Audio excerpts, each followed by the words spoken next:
ናችሁ ደህና ናችሁ? ውድ ቤተሰቦቼ እኔ በጣም ደህና ነኝ። እግዚአብሔር የተመሰገነ ይሁን። ቸሩ መድኃኔዓለም የተመሰገነ ይሁን። እናቱ ነችና ወለላይቷ ቅድስት ብጽሕት ድንግል ማርያም የተመሰገነች ይሁን። ባላችሁበት ሰዓት አቆጣጠር የእግዚአብሔር ሰላምታ ብዝዝት ይበልላችሁ። እኔ በጣም ደህና ነኝ። ለማታውቁኝ መሰረት ነኝ። ዩቲዩብ ላይክ፣ ሼር፣ ሰብስክራይብ እያረጋችሁ ብታባረታቱኝ ከወዲሁ በትህትና እጠይቃለሁ። ዛሬ ይዤላችሁ የመጣሁት ስለ ቶፋና ስለ አይኑ እና ኪያና ቶፋ ወይንም አይኑ ማቅ የለም ከቾኮሌት ካፕልስ የዩቲዩብ ቻናላቸው ስም በዛ ጉዳይ ነው ትንሽ ገርሞኝ ትንሽ አስተያየት ልስጥ ብዬ ነው። በነገራችን ላይ ኪያ ያለፈችበትን ታውቃላችሁ። እንደዚሁም ቶፋ ጓደኞቹ ያለፉበትን መንገድ እና ውጨኛውም ያለፈበትን መንገድ ትረዳላችሁ። ግን እኔ የገረመኝ ነገር ሰው ከትናንትናው ስህተቱ ይማራል አይደለ?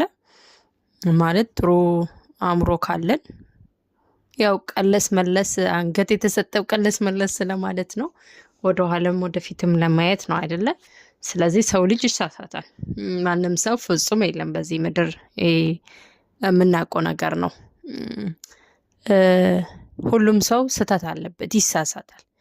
የሆነ የእድሜ ገደብ ላይ አሊያም ደግሞ የሆነ ስቴፕ ላይ ከስህተቱ ይመለሳል። ወይ በሰው ምክር ሊሆን ይችላል፣ ወይ ደግሞ መክራችሁ ያው መከራ ሲመክራችሁም ትረዱታላችሁ። ህይወት ያስተምራል እና ኪያ አሁን ለዱላ የምትጋበዝ ልጅ አይደለችም። ቶፋም ለዱላ የሚጋበዝ ልጅ አይደለም። ማለቴ ኪያ ያለፈችን መንገድ ታውቃላችሁ። ኪያ ታማኝ ሴት፣ እውነተኛ ሴት ሆና እንግዲህ ራሷን ነፃ አድርጋለች። ግን ራሷን ነፃ ብታደርገም እንኳን ይሄ እንዴት ነው የተሰበረ ልቧ ተጠገነ ማለት አይደለም። እውነቱ ታወቀ፣ አልዋሸችም፣ ንጹሕ ሴት ነች ማለት ደግሞ ያ ሁሉ ቃላት እሷን አልጎዳትም ማለት አይደለም።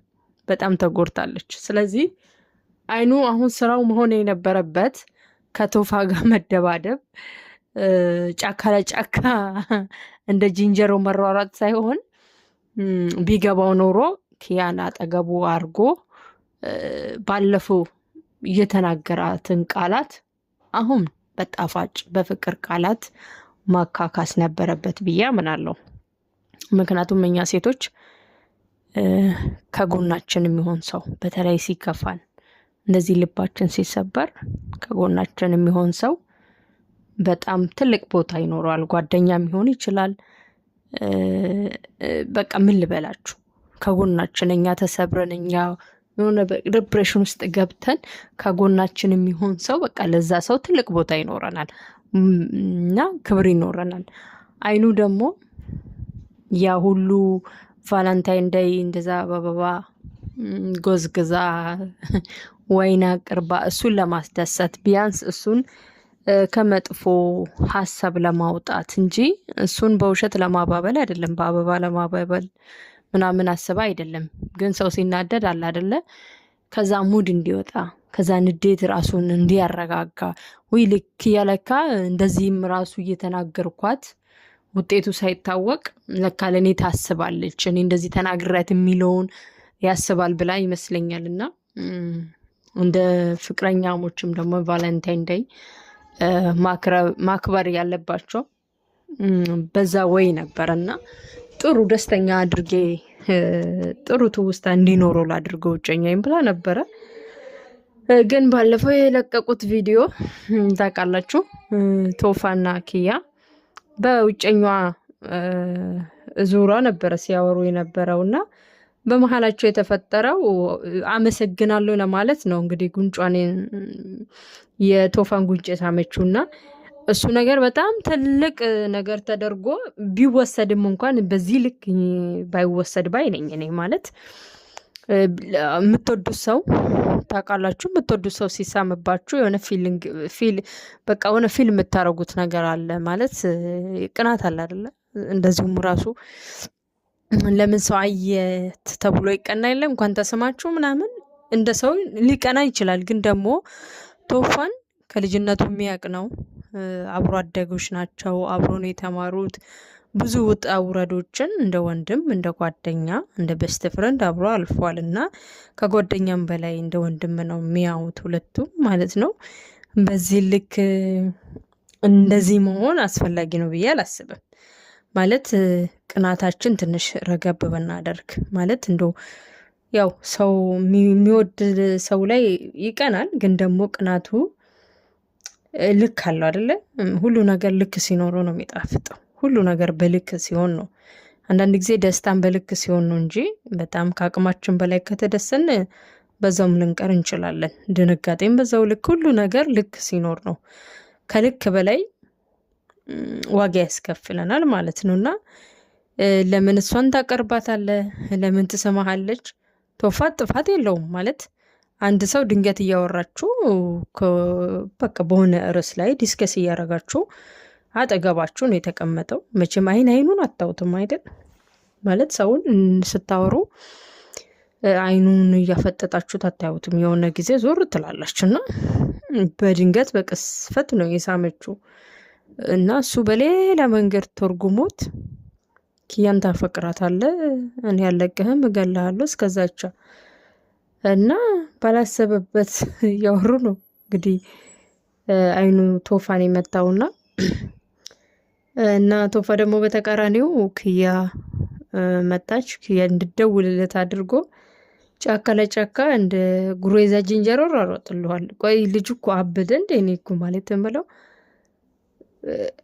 ከዚህ በፊት በትንሽ ነገር ማለት ከሱ ጋር ጠርጥሯት ገና ጠርጥሯት እኮ ነው። ምንም ያየው እኮ ነገር የለም።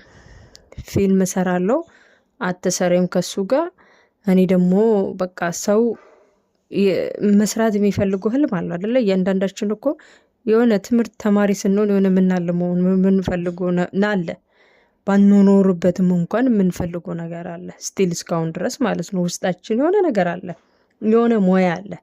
ስለዚህ እኔ ሱቅ መሸጥ ፍላጎቱ ኖሮኝ ሳይሆን ለአባቴ ብዬ ነው፣ አባቴን ለማስደሰት ነው። የኔ ህልም ግን ሌላ ነው። ስለዚህ ፊልሙም ካገኘው ልስራ ነበር ያለችውና ክያ ከቶፋ ጋር አትሰሪም ደግሞ ታውቃላችሁ። ፊልም የራሱ እንደ ገጸ ባህሪ ነው ማለት ፍቅረኛ ሆናችሁ የምትሰሩት ያው በፍቅር ዙራ ነው የምታጠነጥኑት። ስለ ጥላቻ ከሆነ ስለ ጥላቻ ነው። ብቻ የገጸ ባህሪውን ወክላችሁ ነው የምትሰሩት። ካልተለማመዳችሁ ዳይሎግን ካላዛችሁ ማለት ልምምድ ይጠይቃል አይደለ? ፊልም ለመስራት ድራማ መስራት ጊዜ ይጠይቃል፣ መረጋገጥ ይጠይቃል። በቃ በተረጋጋ አእምሮ ካልሆነ እንጂ አይሰራም። ሰው ካልተለማመደች እች ልጅ ደግሞ ኬት አንጥታ ነው የምትሰራው? ኬት አንጥታ ነው ካሜራ ላይ የምትቀመጠው? እና በዛ ንዴት አንቺ ከቶፋ ጋር ፍቅር ጀምረሻል ምናምን ብሎ በስንት መከራ ውሸት መሆኑ ታውቆ ተረጋጋ፣ ይቅርታ ጠየቀ። እሺ ብለን አለፍ ነው። ዳግም ደግሞ ከኪያ ጋር ከሌላ ሰው ጠረጠራት።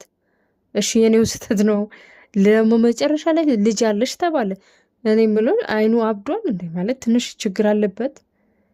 በዛን ምክንያት ነው እንግዲህ እኔ ኪያን ከሌላ ሰው ጋር እንዴት አያታለሁ ብሎ ነው ጫካ ገብቶ እንግዲህ ለመታነቅ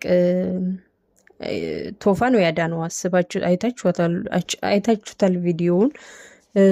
እሷም ደንገጣ ፌንት ነቅላ ተሸክሟት ነው ሐኪም ቤት ሁለቱንም ያደረሱትና አሁንም ይሄ ሁለቱ ይደባደባሉ። ሳፌን ትነቅላለች፣ ማዞር ብሎ የያዛትና ካሜራ የሚቀርጸውም ዝም ብሎ ካሜራ ይቀርጻል። ያው እሱ ስራውም ነው። ግን ደግሞ ሰው ሲደባደቡ ካሜራው ቢቀርና ሰዎቹን ብታገላግል ምን ነበረ? ይሄን ያህል ድንጋይ የሚያስወረውር ይሄን ያህል ማለት አፈር ላፈር የሚያንከባልል ጥፋት ቢያጠፋም እንኳን በንግግር የሚፈታ ጉዳይ ነው። ይሄ ጓደኛሞች መሀል፣ ወንድማሞች መሀል እንደዚህ አይነቱ ነገር መፈጠር የለበትም። ደግሞ አንተ እሷን ማታምናት ከሆነ እንዴት ጓደኛህንስ ታምናለህ? ማለት አንተ የራስህ ፍቅረኛ ክያ ወደፊት ምስት የምትላትን ሴት ካላመንክ እውነት ነው ጓደኛህን ልታምነው አትችልም። ማለት ከጓደኛ የበለጠ ቅርብ የምትሉት መቼስ ፍቅረኛ አይደል? እና ይሄ ልጅ ካጠገቡ ዞር ብትሉ በቃ አለ ካጠገቡ ዞር በሉ። ደግሞ ዞር ስትሉም እኮ ችግር ነው፣ አይፈታም። የምር ዞር ስትሉ እኔ ራሴን አጠፋለሁ ይላችኋል። አይ በቃ ይሄ ልጅ እኮ ራሱን ያጠፋል ብሎ ደግሞ ሲመጡ በቃ በህይወቱ ጣልቃ አትግቡ ይላል። እሺ በህይወት ጣልቃ እንገባም ካሉ የሆነ ችግር ሲፈጠር ደግሞ ችግሩን እንዲፈቱለት ይጠይቃል። ታዲያ ለምንድነው ሰውን ግራ የምታጋባው? ወይ ራስን በእርግጠኝነት ደግሞ እኮ የሆነ ኮመንት አይቶ ተረጋግቶ ወደ ራሱ ሲመለስ ደግሞ ስህተቱ ይገባዋል። እና ያኔ ደግሞ እንግዲህ የሆነ የአንድ ሰው ግንባር ፈንክቶ የሆነ የአንድ ሰው ጥርስ አውልቆ ምናምን ሰው ከተጸጸተ ታዲያ ነገ ደግሞ ከዛ በላይ እንደማይሆን ምን ዋስትና አለ? እና አሁን ክያ እውነት ከአንተ ጋር እኖራለሁ ቀጥላለሁ ብትል አሁን ምንም አይነት ዋስትና የላትም። ምክንያቱም እሷን ያየ ወይስ ከእሷ ጋር ቤስት ፍሬንድ የሆነ ሁሉ ካልቀጠቀጥኩ ካልገደልኩ ወይ ደግሞ እኔ ካልሞትኩ ይስፋችሁ፣ በቃ ምድሩ ለእናንተ ይሁን ደስታ፣ በቃ እናንተ ከበርቻቻ በሉ ምናምን ትላለ። ስለዚህ በዚህ መንገድ ከፍቅረኛ ጋር መኖር ማለት መሆን ይከብዳል። እውነት አይኑ ቅናትህንም ቢሆን በመጠኑ ቀንስ። በዛ ላይ ደግሞ የምትወዳትን ሴት ለማመን ሞክር። ዝም ብለህ መውደድ ብቻ የምትወደውን ሰው ማግኘትም አንድ ነገር ነው። ደግሞ ካገኘ በኋላ ደግሞ አያያዝ ይጠይቃል። እንዴት ያን ሰው ለራሴ አድርጌ ከኔ እንዳትሄድ የኔ አድርጋት መኖር እንዳል አለብኝ ብለህ መንገዶችን ፈልግ እንጂ ባልሆነ ነገር እየጠረጠርክ ባልሆነ ነገር መሰለኝ እኔ እኮ እንደዚህ ስለመወዳት መሰለኝ ስለመወዳት ነው የምቀናው ብሎ ምክንያት መስጠት አጥጋቢ አይደለም። ስለዚህ አንተ ነገ እግሯን ሰብረ ስለመወዳት ነው ልትል ነው እንግዲህ። እና ነገ ይቺ ልጅ እጇ ቢሰበር ለምንድን ነው እኔ እኮ ኪያን ስለመወዳት ነው እጇን የሰበርኩ ልትል ነው።